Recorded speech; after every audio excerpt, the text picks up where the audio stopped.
Hey, so today we're going to do a PowerPoint on the Negro Leagues by me, Jose Santiago. Um, as you can see in the picture, this is some of the Negro League teams, and there's the Philadelphia Stars, the Homestead Grays, New York Yankees, and Newark Eagles. So, just some of the teams there. A little bit of history of Negro Leagues.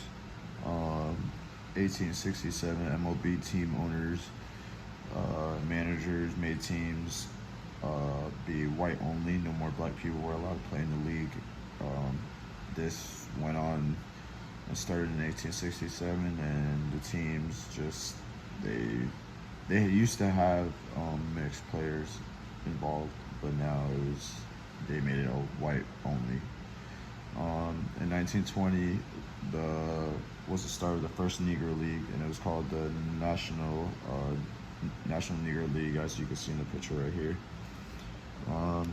In the 1920s, they only played about 30% to 33% of their games at home, locally, in the local towns, just because they needed to make money. And like it says, the rest of the games were on the road, and they called them barnstorming, and they did those to make money.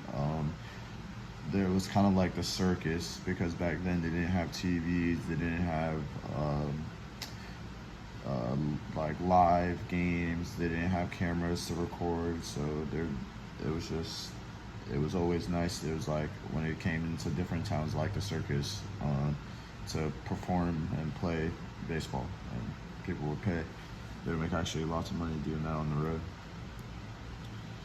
Some of these players were just players that from the Negro Leagues ended up one day playing in the major leagues and made the Hall of Fame in the major leagues.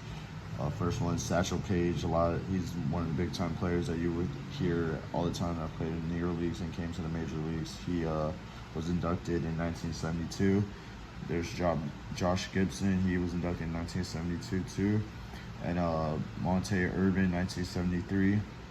And then Jackie Robinson, that's everyone's go-to player when it comes from the Negro Leagues to MLB, because he was the one that was initially to break the color barrier in the major leagues.